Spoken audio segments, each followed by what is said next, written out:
Welcome to Cheap Thrills, a series that showcases recently made Australian micro-budget feature films. My name's Leo Berkeley. I'm Elise West. And maybe we should just start by giving a little introduction to what we mean by micro-budget filmmaking. It does mean different things to different people, but for our purposes, it's films that are made for next to no money. Usually you have to spend a little bit on feeding your cast and your crew, but it's definitely films made for love rather than money. And tonight we've got a film called Tricycling Africa, and I think you've spoken to the filmmaker about this, Yep. Elise? This is the only documentary that we'll be showing in this series. It's from a first-time feature documentary maker named Jeff McLean. It's essentially a travelogue about Jeff's travels in West Africa. Jeff's an adventurer, but not necessarily a fearless one. So part of his inspiration for making this film was to, I guess, capture the way in which the fear of everything and everyone that's unknown needs to be overcome. If you want to have adventures and if you want to be in the world, then you need to conquer certain sorts of fears. I mean, I thought one of the most interesting things about the film from my point of view was the way it humanised and kind of demystified Africa. Because in the media, you know, you get a sense of, if you haven't been there, that Africa is just like full of war and chaos, famine and poverty. Yeah. And this was a really different perspective on it. It was. It's very, as Jeff sort of observes in the film, he gets to experience the peace of Africa. And I think, you know, one of the reasons he's done that is he's chosen to travel in a very interesting way. He gets together with his friend Marty, the cameraman, and they travel by a tandem recumbent bicycle, which I think is pretty brave. He also puts himself on camera, which I also think is pretty brave.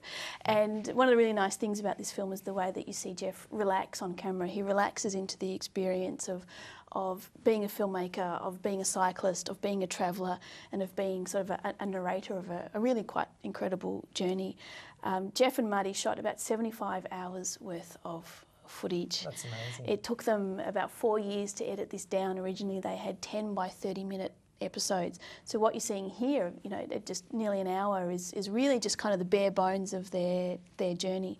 And it was a huge undertaking for them. Jeff explained to me that his inspiration for doing this was he wanted to sort of talk about the fear of the unknown and the process of having adventure. You know, it's not always just about being a hero and a he-man and launching off and doing it.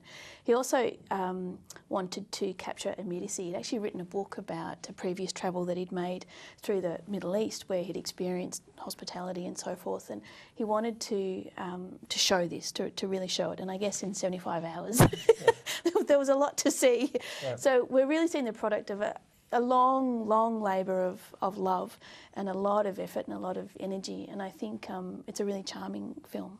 Yeah, I mean, I thought it dealt with some important issues like Muslim-Christian relations, and it deals with slavery a little bit, but it's very much like a personal travel diary film. Yep. That, you know, I found quite engaging, yeah. I think you'll really enjoy Tricycling Africa. You can also, they're about to self-distribute this, so if you love it or know someone else who might love it, you can Google it and get it for yourself on DVD. So, please enjoy. G'day, I'm Jeff McLean. I'm the producer and presenter of Tricycling Africa. I love pedalling, I love bikes, I love trikes, I love human-powered vehicles. And about 10 years ago, I did a ride from Vietnam to England on a tricycle.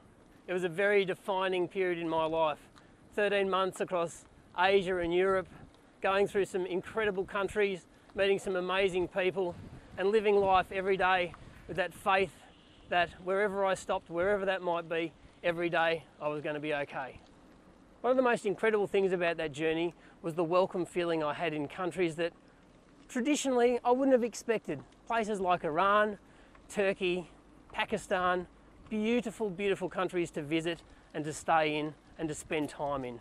After such an amazing experience, I wanted to put my faith in humanity to the test again, but it had to be somewhere completely different. That's why I chose West Africa, and Tricycling Africa is the result.